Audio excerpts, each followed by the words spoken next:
வணக்கம். ஆகாஷ்வாணி புதுச்சேரி செய்தி அறிக்கை வாசிப்பவர் கிருஷ்ணமூர்த்தி ராமசுப்பிரமணியன். பிரதமர் திரு நரேந்திர மோடி தமது உத்தரப்பிரதேச மாநிலத்திற்கான 2 நாள் பயணத்தின் 2ஆம் நாளான இன்று ஹர்தோயியில் 594 கிலோமீட்டர் நீளமுள்ள கங்கா விரைவு சாலையை திறந்து வைத்தார். 36,230 கோடி ரூபாய் செலவில் கட்டப்பட்டுள்ள 6 வழித்தடங்களை கொண்ட இந்த கங்கா விரைவு சாலை மீரட், ஹப்பூர், புலந்த்ஷஹர், சம்பால், ஷாஜகான்பூர், உன்னாவ் உள்ளிட்ட 12 மாவட்டங்கள் வழியாக மீரட்டை பிரயாக்ராஜுடன் இணைக்கிறது. இது அம்மாநிலத்தின் மிக நீண்ட சாலையாகும். இந்த நெடுஞ்சாலை மூலம் மீரட், பிரயாக்ராஜ் இடையேயான பயண நேரம் 12 மணி நேரத்திலிருந்து 6 மணி நேரமாக குறையும்.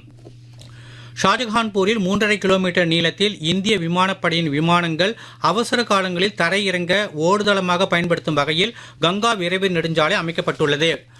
கங்கா அதிவிரைவு நெடுஞ்சாலையை திறந்து வைத்து உரையாற்றிய பிரதமர் திரு நரேந்திர மோடி, ஆயிரக்கணக்கான ஆண்டுகளாக நம் நாட்டின் உயிர் நாடியாக கங்கை நதி திகழ்வதைப் போல இந்த நவீன காலத்தில் இந்த விரைவு சாலையும் உத்தரப்பிரதேச மாநில வளர்ச்சியில் முக்கிய உயிர் நாடியாக மாறும் என்று கூறினார்.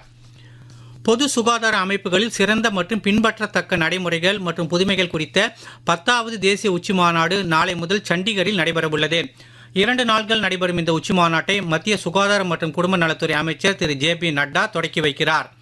சுகாதாரம் மற்றும் குடும்ப நல அமைச்சகம் சார்பில் ஏற்பாடு செய்யப்பட்டுள்ள இந்த மாநாட்டில் ஆரம்ப சுகாதாரத்தை வலுப்படுத்துதல், டிஜிட்டல் சுகாதார புதுமைகள் மற்றும் சேவை வழங்கல் அமைப்புகளை மேம்படுத்துதல் உள்ளிட்டவை குறித்த அமர்வுகள், கருப்பொருள் சார்ந்த விவாதங்கள் மற்றும் கண்காட்சிகள் ஆகியவை இடம்பெறும். பல்வேறு பொது சுகாதார சவால்களை எதிர்கொள்வதற்காக மாநிலங்கள் மற்றும் யூனியன் பிரதேசங்கள் மேற்கொண்டுள்ள புதுமையான நடைமுறைகளை வெளிப்படுத்துவது, அங்கீகரிப்பது மற்றும் ஆவணப்படுத்துவதே இந்த உச்சி மாநாட்டின் முக்கிய நோக்கமாகும். மத்திய ரயில்வே அமைச்சர் அஸ்வினி வைஷ்ணவ் ஸ்ரீநகர் கத்ரா வந்தே பாரத் விரைவு ரயில் சேவையின் நீட்டிக்கப்பட்ட வழித்தடத்தை நாளை ஜம்மு தாவி ரயில் நிலையத்திலிருந்து கொடியசைத்து தொடக்கி வைக்க உள்ளார். திரு வைஷ்ணவ் உதம்பூர், ஸ்ரீநகர், பாராமுல்லா ரயில் இணைப்பு திட்டத்தின் கீழ் அமைக்கப்பட்டுள்ள அஞ்சி பாலம் மற்றும் செனாப் பாலம் ஆகியவற்றையும் ஆய்வு செய்ய உள்ளார்.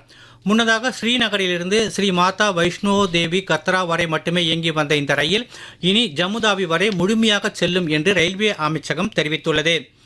நீட்டிக்கப்பட்ட இந்த ஜம்முதாவி ஸ்ரீநகர் வந்தே பாரத் விரைவு ரயில் சேவை அடுத்த மாதம் 2ஆம் தேதியிலிருந்து இயக்கப்பட உள்ளதாகவும் அமைச்சகம் மேலும் கூறியுள்ளது. இந்த ரயில் சேவைக்கு மக்கள் அளிக்கும் ஆதரவு மற்றும் பயணிகளின் தேவையையும் பூர்த்தி செய்யும் வகையில் வந்தே பாரத் ரயிலின் பெட்டிகளின் எண்ணிக்கை 8லிருந்து 20ஆக உயர்த்தப்பட்டுள்ளதாகவும் ரயில்வே அமைச்சகம் தெரிவித்துள்ளது. உலகில் தற்போது நிலவும் பதற்றம் மற்றும் கொந்தளிப்பான சூழலில் தேசிய நலனை முன்னெடுத்துச் செல்லவும் தேசிய இலக்குகளை பாதுகாக்கவும் இந்திய ராஜதந்திரம் தயாராக உள்ளது என்று வெளியுறவுத்துறை அமைச்சர் டாக்டர் ஜெய்சங்கர் தெரிவித்துள்ளார். இன்று புதுடெல்லியில் நடைபெற்ற 11வது தூதரக தலைவர்கள் மாநாட்டில் இந்தியாவின் உயர் ஆணையர்கள், தூதர்கள் மற்றும் வெளியுறவு அமைச்சகத்தின் மூத்த அதிகாரிகளிடையே அவர் உரையாற்றினார். கடந்த 10 ஆண்டுகளில் உலக நாடுகளுடனான இந்தியாவின் நல்லுறவு கணிசமாக விரிவடைந்துள்ளது. இந்த கலந்துரையாடலின் போது அங்கீகரிக்கப்பட்டுள்ளதாகவும் டாக்டர் ஜெய்சங்கர் தமது சமூக ஊடகப் பதிவில் தெரிவித்துள்ளார். மேற்கு வங்கத்தில் நடைபெற்ற சட்டப்பேரவைத் தேர்தலின் 2வது மற்றும் இறுதிக்கட்ட வாக்குப்பதிவில் இன்று மாலை 5 மணி நிலவரப்படி சுமார் 90% வாக்குகள் பதிவாகியுள்ளன. 7 மாவட்டங்களில் உள்ள மொத்தம் 142 தொகுதிகளில் இன்று வாக்குப்பதிவு நடைபெற்றது. இத்தேர்தலில் முதல் முறை வாக்காளர்கள் பெண்கள், இளைஞர்கள் மற்றும் மூத்த குடிமக்கள் நீண்ட வரிசைகளில் நின்று வாக்களித்தனர். மாநிலம் முழுவதும் வாக்குப்பதிவு பெரும்பாலும் அமைதியாகவே நடைபெற்றது.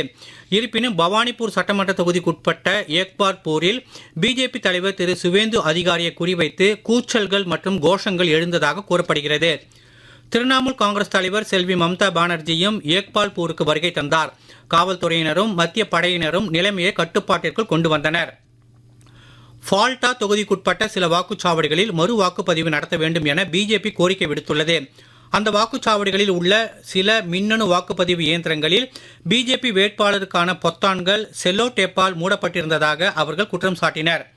இந்த குற்றச்சாட்டு குறித்து விசாரித்து வருவதாகவும் விசாரணைக்கு பிறகு தேவையான நடவடிக்கை எடுக்கப்படும் என்றும் தேர்தல் ஆணையம் தெரிவித்துள்ளது. கோடை காலத்தில் சந்தைகளில் செயற்கையாக பழுக்க வைக்கப்பட்ட மாம்பழங்கள், சுகாதாரமற்ற முறையில் தயாரிக்கப்பட்ட பழச்சாறுகள், ஐஸ்கிரீம், குடிநீர் உள்ளிட்டவற்றை வாங்கும்போது பொதுமக்கள் எச்சரிக்கையுடன் இருக்குமாறு புதுச்சேரி உணவு பாதுகாப்புத்துறை ஆணையர் திரு யாசின் ஜவுத்ரி முகமது அறிவுறுத்தியுள்ளார்.